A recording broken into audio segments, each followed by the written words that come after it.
Hello champions, कैसे हैं आप सब। वेलकम बैक टू पढ़ो गाइस। यहाँ साइंस सिर्फ पढ़ी नहीं जाती, एक्सपीरियंस की जाती है।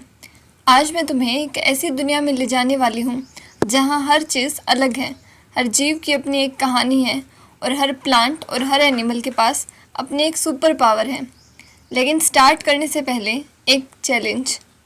सोचो, अगर कल सुबह तुम उठो और पूरी दुनिया में सिर्फ एक ही टाइप का प्लांट हो, सिर्फ मैंगो ट्री, या सिर्फ एक ही एनिमल हो, सिर्फ कैट।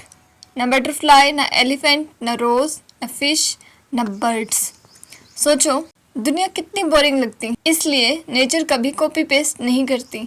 नेचर हर लिविंग थिंग को यूनिक बनाती है और इसी यूनिकनेस का नाम है diversity in the living world. चलो आज नेचर का ये अमेजिंग सीक्रेट मिलकर डिस्कवर करते हैं। सबसे पहले अपने घर के बाहर या स्कूल को इमेजिन करो। ओहो, वो बोरिंग सा स्कूल। अरे ऐसे नहीं। एक तरफ नीम का पेड़ होगा, कहीं ग्रास होगी, कहीं छोटा सा रोज़ होगा, आसमान में बर्ड्स उड़ रहे होंगे, ज़मीन पर आंट्स चल रही होगी यानी कि चींटी, कोई डॉग भाग रहा होगा और शायद एक बटरफ्लाई किसी फ्लावर पर बैठी होगी। अब एक सवाल, क्या ये सब एक जैसे हैं? अरे नहीं, बिल्कुल नहीं। किसी का तो साइज़ बड़ा है, किसी का बहुत छोटा साइज़ है, किसी के 2 पैर हैं, किसी के 4 पैर हैं, कोई उड़ता है, कोई तैरता है और कोई सिर्फ चलता है, कोई डेजर्ट में रहता है, कोई जंगल में और कोई पानी के अंदर। लिविंग थिंग्स की इसी वैरायटी को डाइवर्सिटी कहते हैं। और जब हम सिर्फ लिविंग ऑर्गेनिजम्स की वैरायटी की बात करते हैं तो उसे बायोडाइवर्सिटी कहते हैं। एक छोटी सी मेमोरी ट्रिक याद रखें, बायो मतलब लाइफ एंड डाइवर्सिटी मतलब वैरायटी। तो बायो और डाइवर्सिटी मिलकर हो गया लिविंग थिंग्स की वैरायटी। तो ईजी है ना। अब ज़रा सोचो, अगर मैं तुम्हें लाइब्रेरी भेज दूँ और वहाँ सारी बुक्स बिना अरेंज किए एक ही जगह पर पड़ी हों, मैथ्स की बुक साइंस के नीचे, इंग्लिश की बुक हिस्ट्री के अंदर और ड्राइंग की बुक कहीं और, तो क्या तुम अपनी बुक जल्दी ढूंढ पाओगे? बिल्कुल नहीं। अब ये मत कहना हमें तो बुक ढूंढनी ही नहीं है। अरे इसी तरह नेचर में भी लाखों तरह के प्लांट्स और एनिमल्स हैं। अगर उन्हें ग्रुप्स में अरेंज ना किया जाए तो उन्हें पढ़ना बहुत मुश्किल हो जाएगा। इसी प्रॉब्लम को सॉल्व करने के लिए साइंटिस्ट ने लिविंग ऑर्गेनिजम्स को उनकी सिमिलैरिटीज़ और डिफरेंसेस के बेसिस पर अलग अलग ग्रुप्स में डिवाइड किया और इसी प्रोसेस को कहते हैं ग्रुपिंग या क्लासिफिकेशन। और बिलीव करो, इसी ग्रुपिंग की वजह से साइंस इतनी इंटरेस्टिंग और इजी बन जाती है। अब तुम भी नेचर डिटेक्टिव बनने वाले हो, सो रेडी? चलो एक ऑब्जर्वेशन गेम खेलते हैं। अपने घर या स्कूल में जो भी प्लांट तुम्हें सबसे पहले दिखे उसको ध्यान से ऑब्जर्व करो। क्या वो बहुत छोटा है या मीडियम साइज का है, या वो बहुत बड़ा है? उसका स्टेम सॉफ्ट है या हार्ड? ब्रांचेस नीचे से निकल रही हैं या ऊपर से? बिलीव मी, सिर्फ इतना ऑब्जर्व करके ही तुम उस प्लांट का ग्रुप बता सकते हो। अब सवाल ये है, साइंटिस्ट प्लांट को किस बेसिस पर ग्रुप में डिवाइड करते हैं? क्या सिर्फ हाइट देखकर? अरे नहीं। सिर्फ कलर देखकर? बिल्कुल नहीं। वो स्टेम देखते हैं, लीव्स देखते हैं, रूट्स देखते हैं, फ्लावर्स और सीड्स भी देखते हैं। लेकिन शुरुआत करते हैं सबसे इजी ग्रुपिंग से। सोचो तुम्हारी क्लास में 3 फ्रेंड्स हैं। एक की हाइट सबसे छोटी है, एक मीडियम और एक सबसे लंबा। प्लांट्स में भी बिल्कुल कुछ ऐसा ही होता है। सबसे पहले आते हैं हर्ब्स। हर्ब्स छोटे प्लांट होते हैं, इनका स्टेम जो है वो ग्रीन और सॉफ्ट होता है। अगर तुमने मिंट या कोरिएंडर या स्पिनच देखा है तो तुम हर्ब्स देख चुके हो।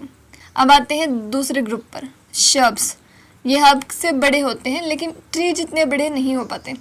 इनका स्टेम हार्ड और वुडी होता है और ब्रांचेस ज़मीन के काफ़ी पास से निकलती है। जैसे आप रोज़ और हिबिस्कस को देख सकते हैं, इसके कॉमन एग्जाम्पल रहेंगे। अब गैस करो, नीम हर्ब है या श्रब? सोचो, थोड़ा सोचो। अरे नहीं, नीम तो बहुत बड़ा होता है, इसलिए नीम आता है ट्रीज़ ग्रुप में। तो जो ट्रीज़ हैं वो टॉल होते हैं।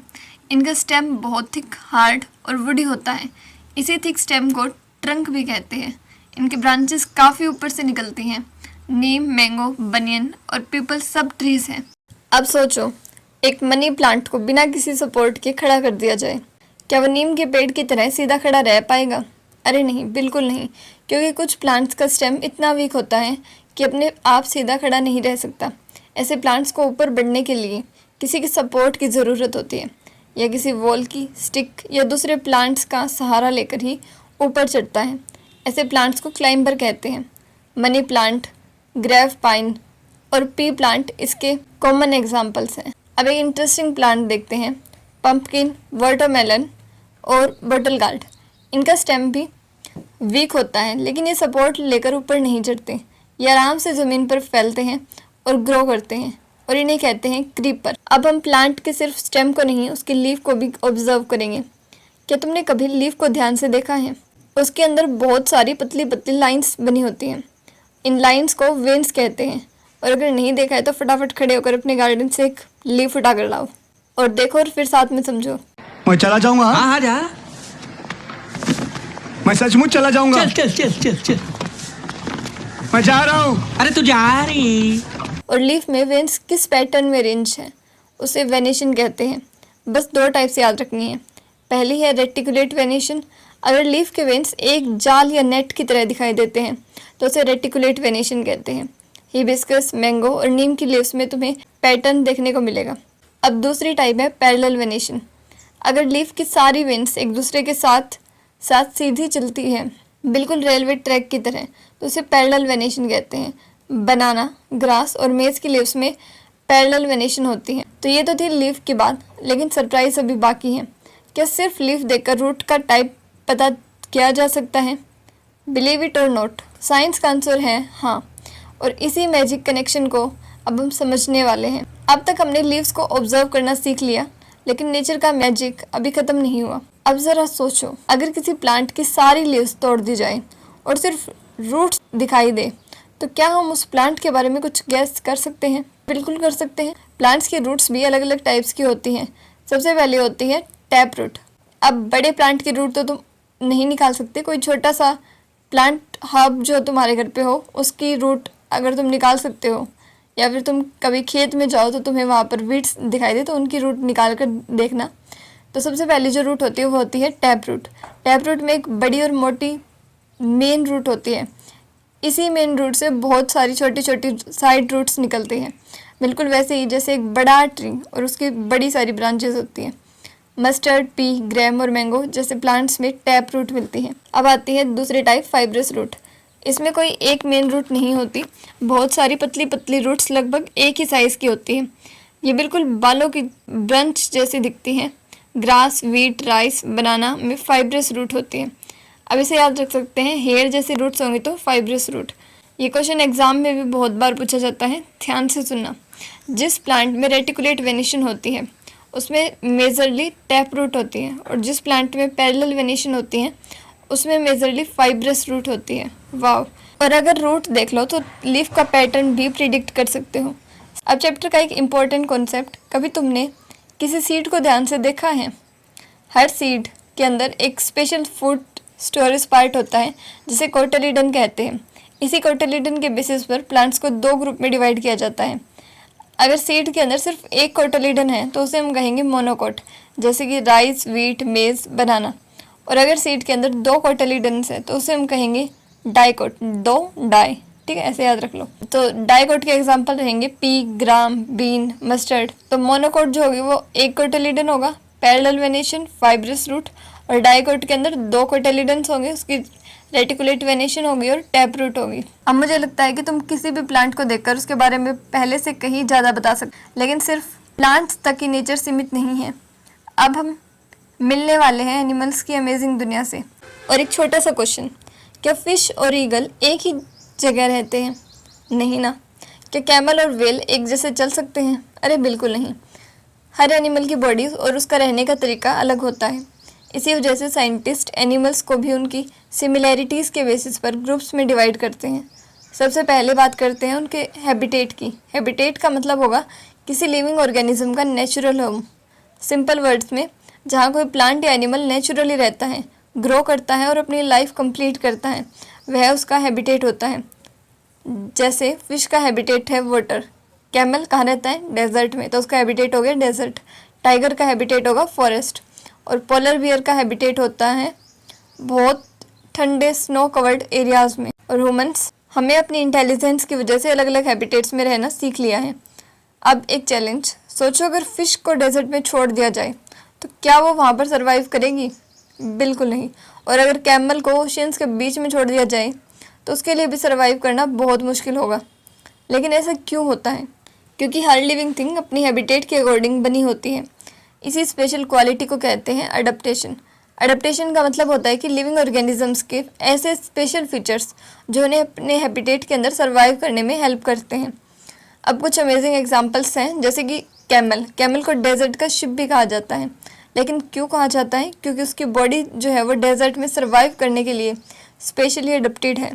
उसकी लंबी टांगें उसकी बॉडी को गर्म रेत से दूर रखती हैं, उसके छोटे फीट रेत में धंसने से बचाते हैं, और उसकी लंबी आई लैशेस और बंद हो सकने वाले नोस्ट्रिल्स उसकी आंखों और नाक को रेत से बचाते हैं। इसी वजह से कैमल डेजर्ट में आराम से चल पाता है। अब कैक्टस को ही देख लो, डेजर्ट में पानी बहुत कम है, इसलिए कैक्टस की लीव्स स्पाइन्स में बदल गई ताकि वाटर लॉस कम हो, और उसका मोटा ग्रीन स्टेम पानी स्टोर करता है। नेचर ने उसे बिल्कुल एक वाटर टैंक बना दिया। अगर फिश की बात करें तो फिश पानी में रहती है, उसकी स्ट्रीमलाइन बॉडी उसे आसानी से स्विम करने में हेल्प करती है, और फिश गिल्स की हेल्प से पानी में डिजोल्व ऑक्सीजन लेती है, इसलिए फिश पानी से बाहर ज़्यादा देर तक जिंदा नहीं रह सकती। अब एक इंटरेस्टिंग एनिमल फ्रॉग को कहते हैं एम्फीबियन मतलब ऐसा एनिमल जो वाटर और लैंड दोनों जगह पर रह सके।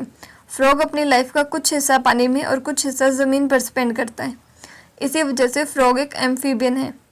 अब तुम समझ गए होंगे कि हर हैबिटेट अलग होता है, और हर हैबिटेट के हिसाब से नेचर ने लिविंग ऑर्गेनिज्म को अलग अलग फीचर्स दिए हैं, और इसी का नाम है अडप्टेशन। और इसी वजह से अर्थ पर इतनी अमेजिंग डाइवर्सिटी देखने को मिलती है। लेकिन अब एक इम्पोर्टेंट क्वेश्चन, अगर अर्थ से बटरफ्लाइज ही गायब हो जाए तो क्या होगा? सिर्फ बटरफ्लाइज ही तो हैं, क्या फ़र्क पड़ेगा? चलो मिलकर पता लगाते हैं।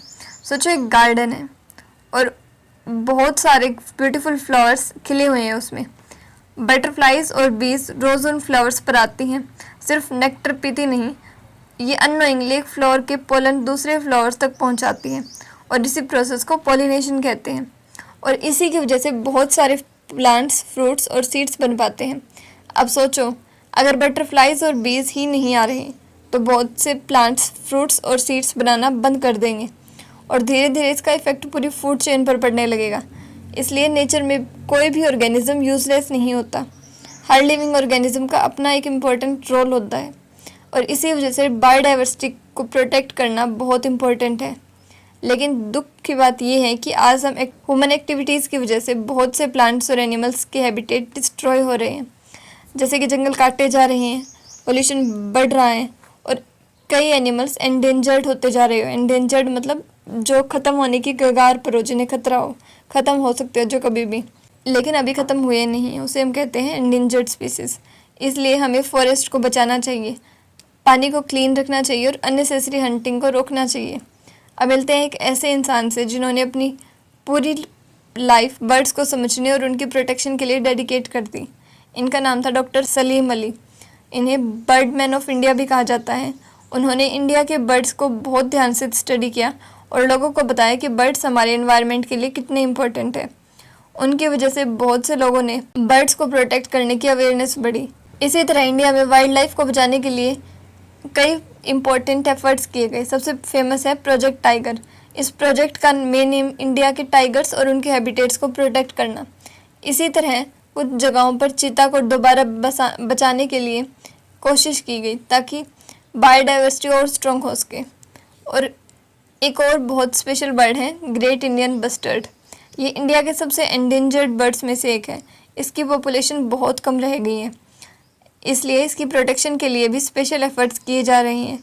और एक और इंटरेस्टिंग बात, क्या तुमने कभी स्केयर्ड ग्रोव्स के बारे में सुना है?